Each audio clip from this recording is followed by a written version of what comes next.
inaweza isikuje mara 2 ama mara 3. Grace may not come twice or 3 times.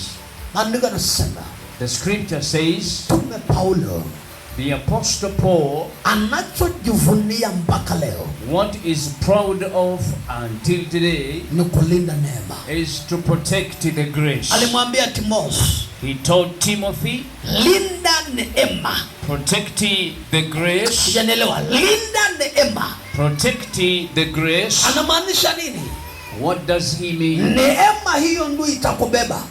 The grace upon you will carry you. Neema ndio itakutambulisha. The grace will make you known.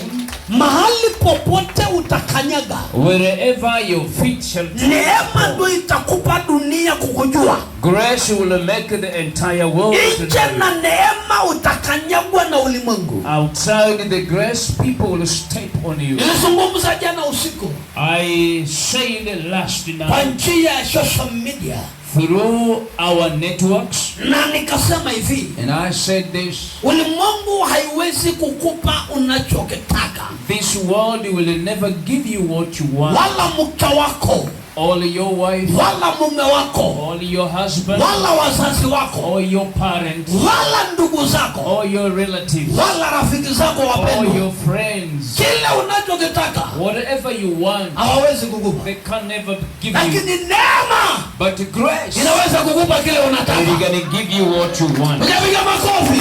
We did not clap. Nasema neema, I say grace, inaweza kukupa kile unataka. it can give you what you want. Baba yako hawezi kukupa.